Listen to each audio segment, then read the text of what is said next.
أعوذ بالله من الشيطان الرجيم بسم الله الرحمن الرحيم رب اشرح لي صدري ويسر لي أمري واحلل عقدة من لساني يفقه قولي رب يسر ولا تعسر وتمم بالخير اللهم لا سهل إلا ما جعلته سهلا وأنت تجعل الحزن إذا شئت سهلا اللهم انفعنا بما علمتنا وعلمنا ما ينفعنا وزدنا علما آمین یا رب العالمین۔ آج ہم انشاءاللہ اللہ کے خاص فضل و کرم سے، اس کی خاص رحمت و توفیق سے سورۃ الفجر شروع کریں گے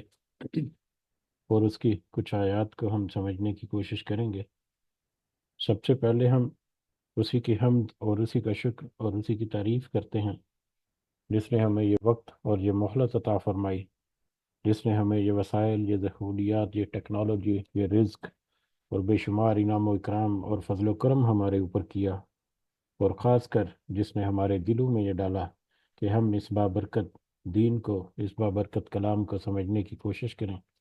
اللہ تعالیٰ سے دعا ہے کہ اس کوشش میں ہمیں استقامت نصیب فرمائے، اس کی صحیح سمجھ اللہ تعالیٰ ہمیں عطا فرمائے، اس کے ذریعے سے اللہ تعالیٰ ہمیں اپنی اور اپنے ساتھیوں کی اصلاح کرنے کی توفیق عطا فرمائے، اور دنیا کے ساتھ ساتھ اللہ ہمیں آخرت کی کامیابی اور بھلائی اور اپنا خاص فضل و کرم ہمارے شامل حال رکھے۔ آمین یا رب العالمین۔ آگے بڑھنے سے پہلے ہم اپنا پچھلا سبق ترجمہ اس کا دہراتے ہیں، جو کہ سورۃ الغاشیہ، جس کو ہم نے کل دیکھا، کل اس کو سمجھنے کی کوشش کی۔ اس میں اللہ تعالیٰ نے فرمایا، کیا تجھے بھی چھپا لینے والی قیامت کی خبر پہنچی ہے؟ اس دن بہت سے چہرے ذلیل ہوں گے اور بہت محنت کرنے والے تھکے ہوئے ہوں گے اور دہکتی ہوئی آگ میں جائیں گے، اور نہایت گرم چشمے کا پانی ان کو پلایا جائے گا۔ ان کے لیے سوائے کانٹے دار درختوں کے اور کچھ کھانا نہ ہوگا، جو نہ موٹا کرے گا نہ ہی بھوک مٹائے گا۔ بہت سے چہرے اس دن تر و تازہ اور آسودہ حال ہوں گے، اپنی کوشش پر خوش ہوں گے، بلند و بالا جنتوں میں ہوں گے، جہاں کوئی بہوتا بات نہیں سنیں گے، جہاں بہتا ہوا چشمہ ہوگا اور اس میں اونچے اونچے تخت ہوں گے اور آبخورے رکھے ہوں گے، اور ایک قطار میں لگے ہوئے تکیے ہوں گے، اور مخملی مسندیں پھیلی پڑی ہوں گی۔ کیا یہ اونٹوں کو نہیں دیکھتے کہ وہ کس طرح پیدا کیے گئے، اور آسمان کو کہ کس طرح اونچا کیا گیا، اور پہاڑوں کی طرف کہ کس طرح گاڑ دیے گئے، اور زمین کی طرف کہ کس طرح بچھا دی گئی؟ بس آپ نصیحت کریں، کیونکہ آپ صرف نصیحت کرنے والے ہیں، آپ کچھ ان پر داروغہ نہیں ہیں۔ صلی اللہ علیہ وسلم۔ ہاں، جو شخص روگردانی کرے اور کفر کرے تو اسے اللہ تعالیٰ بہت بڑا عذاب دے گا۔ بے شک ہماری ہی طرف ان کا لوٹنا ہے، اور پھر بے شک ہمارے ہی ذمہ ان کا حساب لینا ہے۔ یہ ہمارا کل کا تذکرہ تھا، جس میں غاشیہ وہ ایک قیامت یا وہ گھڑی یا وہ وقت یا وہ ایک منظر جو کہ پوری کائنات پر یکمشت چھا جانے والا ہے، اس کے بارے میں ایک وارننگ صرف 3-4 الفاظ کی شکل میں، ایک مکمل آیت، اور اس میں پورا منظرنامہ اس کو بند کر کے اللہ تعالیٰ نے اس کی طرف اشارہ کیا، اور پھر ان سے کہا کہ اس دن لوگوں کی حالت کیسی ہوگی، کہ کچھ لوگ جو دنیا کی دوڑ دھوپ میں لگے رہے وہ کس طرح سے وہاں پر ذلیل و خوار ہوں گے۔ ہاں، البتہ جنہوں نے دنیا میں اللہ کا تقوی اختیار کیا، اللہ کے لیے جو دوڑ دھوپ کرتے رہے، ان کے چہرے وہاں پر خوش باش ہوں گے، اور وہ وہاں پر اعلیٰ جنتوں میں ہوں گے۔ اس کے باوجود ایسی کھلی نشانیاں اور کھلی مثالیں اور آسان وضاحتیں اور نصیحتوں کے باوجود اگر یہ انسان جو ہے یہ اس کی طرف نہیں آتا یا اپنی اصلاح نہیں کرتا، تو نبی کریم صلی اللہ علیہ وسلم سے کہا گیا اور ان کے توسط سے بعد میں آنے والے بھی، کہ نصیحت پہنچا دینا نبی کریم صلی اللہ علیہ وسلم کی ذمہ داری ہے، جو انہوں نے بخوبی انجام دی۔ اب اس کے بعد اگر کوئی نصیحت کو قبول نہیں کرتا تو وہ معاملہ اللہ کی طرف ہے، کہ اللہ تعالیٰ کے پاس سب کو اللہ تعالیٰ کی طرف لوٹایا جانا ہے، اور پھر اللہ تعالیٰ ان کے سارے اعمال کو، ان سے سارے عملوں کو ان کے دیکھ کر اس کے مطابق ان کا فیصلہ کرے گا۔ آج کا ہمارا سبق سورۃ الفجر۔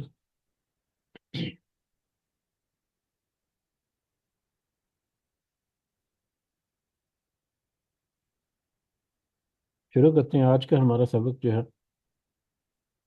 سورۃ الفجر، یہ ایک مکی سورہ ہے۔ قرآن مجید یا یہ مصحف جو ہمارے سامنے ہمارے ہاتھوں میں ہے، اس میں صورتوں کی ترتیب کے اعتبار سے یہ 89 نمبر پر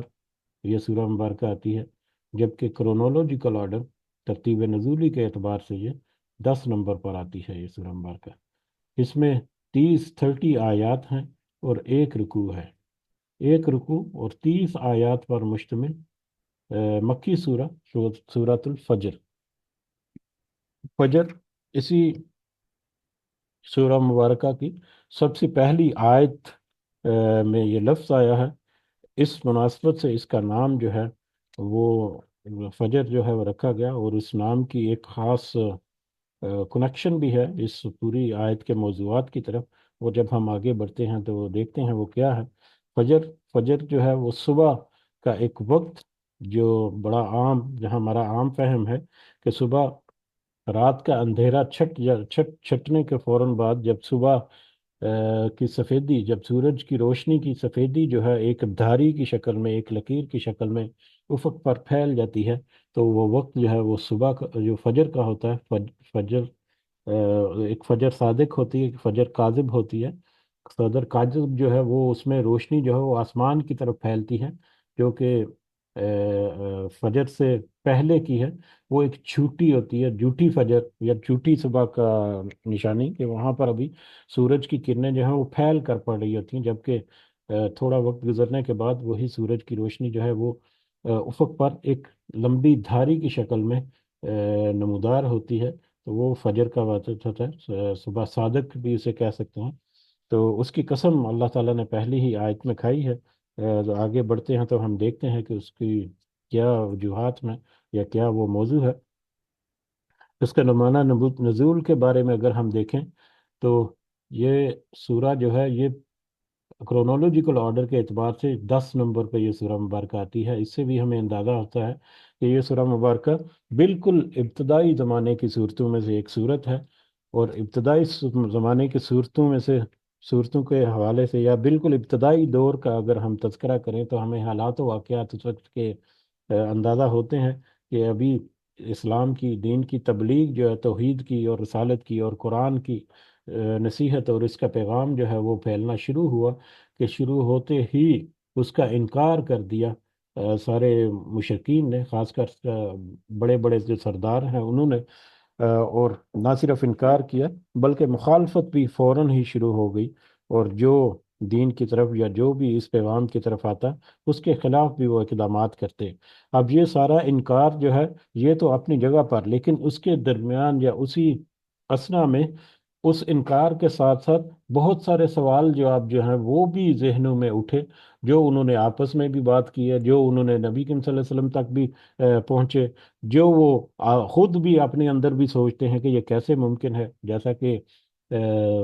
مکی جو صورتیں ہیں، خاص کر شروع کی جو صورتیں ہیں شروع کے دور کی، اس میں بالکل ہی چھوٹی اور بالکل ہی مختصر آیات، ایک ایک دو دو تین تین لفظ کی بھی آیات ہیں، اور ہر لفظ جو ہے وہ اپنے اندر ایک بہت ہی بھرپور گہرا معنی جو ہے وہ رکھتا ہے۔ اور اس وقت کیونکہ یہ اہل